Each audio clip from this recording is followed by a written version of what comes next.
Hey YouTube, good morning. Well, it's 10 a.m. over here, February 3rd, 2021.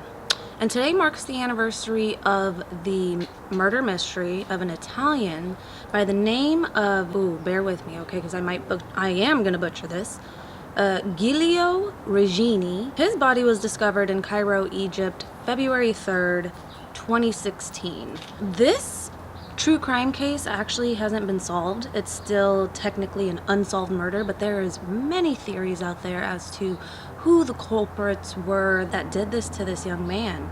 And before we really get into the true crime case, I just want to make sure that everybody is aware that I am only discussing details of this case that I found online. All of this information is alleged because nobody has been convicted for this murder yet.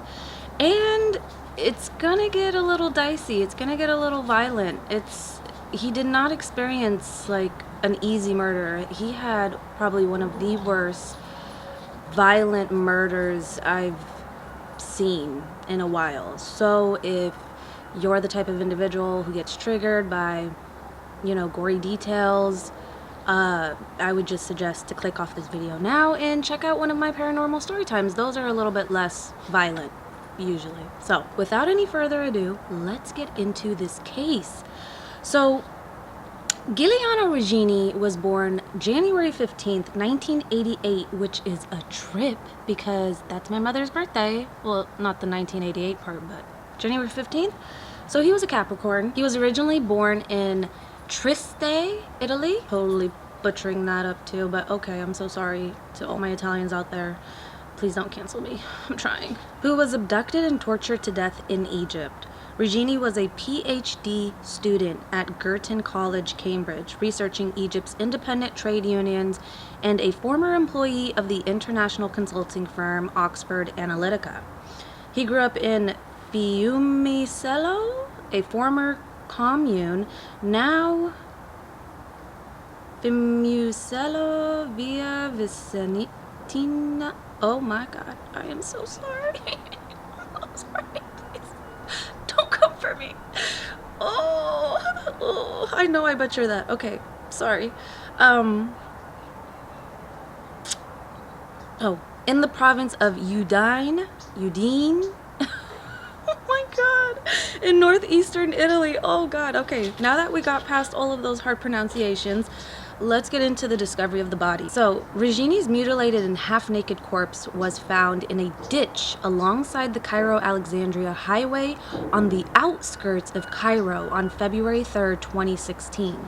His rediscovered body showed signs of extreme torture, contusions, and abrasions all over from a severe beating, extensive bruising from kicks, punches, and assault with a stick, more than 24 bone fractures, among them 7 broken ribs, all fingers and toes, as well as legs, arms, and shoulder blades, multiple stab wounds on the body, including the soles of his feet, possibly an ice pick or awl-like instrument, numerous cuts over the entire body made with a sharp instrument suspected to be a razor, extensive cigarette burns, a large burn mark between the shoulder blades made with a hard and hot object, a brain hemorrhage, and a broken cervical vertebrae, which ultimately caused his death. Now, I don't know about you guys, but that is a lot. So pretty much every single bone in his body, every single part of his body was cut, every single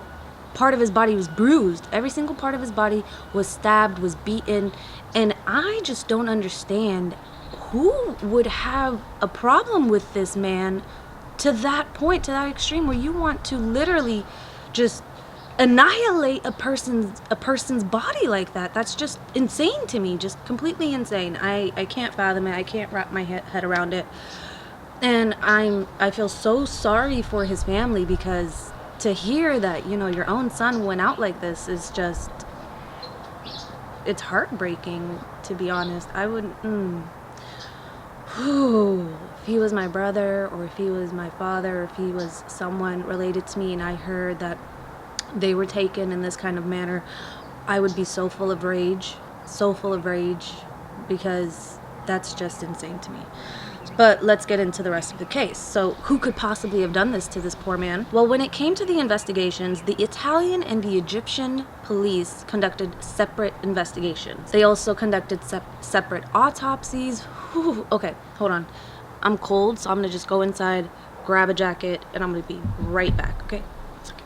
So the Italian and Egyptian officials conducted separate autopsies on Regini's corpse, with an Egyptian forensic official reporting on March 1st, 2016, that he was interrogated and tortured for up to 7 days at intervals of 10 to 14 hours before he was finally killed. The Egyptian autopsy findings have still not been made public. A 300-page report of the Italian autopsy findings has been handed over to the public prosecutor's office in Rome and denies earlier reports of signs of electric shocks administered to Regini's genitals. Whoa. Whoa, whoa, whoa. So this case is about, what, 5-6 years old? And I guess in the earlier reports, they were saying that, whoa. I'm not even going to repeat it, but whoa. Ow. I don't know why do I try to picture these things? Oh, okay. I don't even, okay. Stop. Get it out of my head, okay. On March 24th, 2016, Egyptian police killed in a shootout 4 men who were allegedly responsible for kidnapping Regini. According to a Facebook post, it's always Facebook, right? Facebook groups, Facebook posts, it's just a trip, okay. But according to a Facebook post from the official page of the Ministry of the Interior, the gang specialized in kidnapping foreigners and stealing their money. In a raid on the flat of one of the gang members, the Egyptian police claim they found various items that belonged to Regini, including his passport and student photo IDs. However, witnesses told Declan Walsh and other journalists that the gang members had been executed, not shot, while riding in the van. One was shot as he ran, his corpse later positioned inside the van. Their link to Regini was also suspect. Italian investigators used phone records to show that the supposed gang leader, Tariq Abdel Fattah, was 60 miles north of Cairo the day he was supposedly kidnapped Regini, according to Declan Walsh. The new Cairo prosecutor's office later denied that the criminal gang was involved in his murder. Regini's passport and the other documents were handed over to the Italian prosecutors on November 1st, 2016, during a positive meeting in Cairo. Positive meeting in Cairo, okay? Because this case almost fractured ties between the Italian and the Egyptian government, because the Italians wanted answers and the Egyptians weren't coming up with anything. So they were just trying to point the finger at anybody who's convenient or anybody who's clever, like, well, they're already criminals, let's just pin it on them and just close this case shut, which I'm kind of annoyed at. So around this time, this is when Italy starts to get really annoyed at Egypt, and Egypt then starts to shut down. So they were trying to conduct their own investigations. They wanted to talk to Maha Abdelrahman, who was Regini's tutor while at Cambridge University, and she was told to, stay silent. Do not cooperate or collaborate with the Italian police. Don't give him any kind of information, because all the information might come back to bite you at the end of the day. So pretty much this severed the whole investigation, the joint investigation between Italian and Egyptian police. Egyptians started to shut down, Italians started to get mad because they weren't getting any answers, and it just got worse from there. However, the Cambridge University was rejecting all of these claims. They were claiming that they were cooperating, they would be open and honest about any details that they could help out with to contribute towards this investigations. But then Abdelrahman changed her mind again and finally decided to speak with the Italian prosecutors and received praises from the Italian Minister of Foreign Affairs for having chosen to cooperate. So she did finally give a statement to the Italian police. So in November 2020, so just last year, a few months months ago, Italian magistrates concluded the investigation into the torture and murder of Giulio Regeni by charging 5 Egyptian security officials as suspects in the case.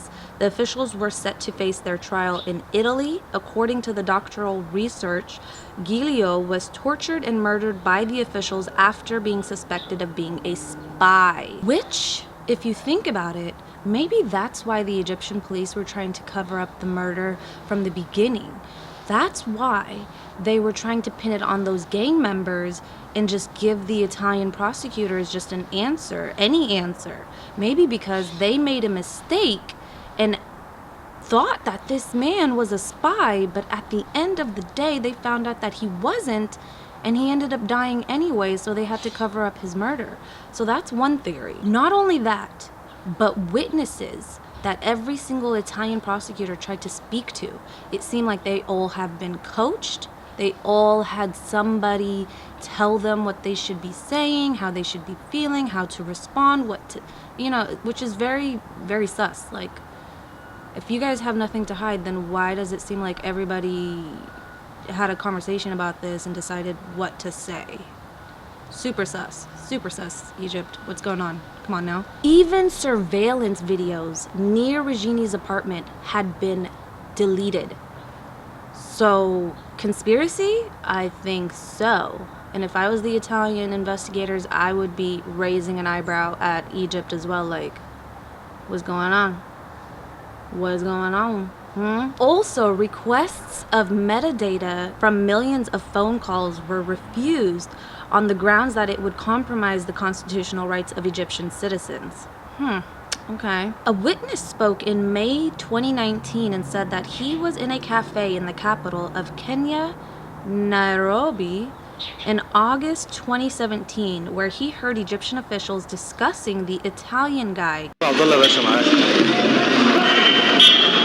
لا يا باشا والنبي بس بعد اذنك بس على السريع كده عايز حد يكلمني عشان امسح حاجه ولا ايه فاعرف بس هقفلها عايز حد يكلمني بس عشان الحاجه اللي معايا دي الواد لسه ماشي فانا ممكن اقفلها ولا اسيبها مفتوحه ولا مش فاهم. Case. After spying on an exchange of business cards, he heard that the officer who claimed to have been personally involved in the kidnapping and death of Giulio Regeni was, in fact, Major Mejdi Ibrahim Abdel al-Sharif, 35 years old. According to the eyewitness account, they believed Regeni was a British spy and that the officer said he had to hit and slap Regeni after loading him into the police van. The Italian investigators listened to the witness and credited his reconstruction of the events with some reliability. In fact, the major was already among the suspects. Now, since this murder took place in 2016, we have to go back and remember the state of Egypt around that time. So there was a lot of killings. There was a lot of different murders that wasn't even conducted by the Egyptian people themselves. Remember the Muslim Brotherhood? Remember that group, that clan, who were killing Egyptians themselves and throwing their bodies. They even attacked the Egyptian army, killed off an entire rank of them while they were praying, doing crazy stuff like that. So one theory is that they are the ones who actually murdered Mr. Regeni and blamed it on the Egyptian police to cause further distrust between the community and the people with the police themselves. A lot of people were either for President Sisi or were against President Sisi. It was a very controversial topic, and I'm pretty sure it's still controversial till this day because even within my own family, it's split. 50% is for Sisi, 50% is for not. And I'm just over here like, I don't have enough information to conclude whether or not I'm for or against this man. But I don't know. That seems plausible to me. It does seem plausible. If they really wanted to sit there and ruin ties between Italy and Egypt, that was one way to do it. And yeah, and just make Egypt look bad overall. But at the end of the day, nobody has been convicted yet within this murder. I believe things are just starting to pick up since the last I heard an update about this was just back in November 2020. So Stay tuned. Maybe we'll finally get an answer to this unsolved case. And I don't know, what do you guys think? Do you think that it was the Egyptian officials? Do you think that it was the Muslim Brotherhood who was setting up the Egyptian officials? Do you feel as though, I don't know, you know,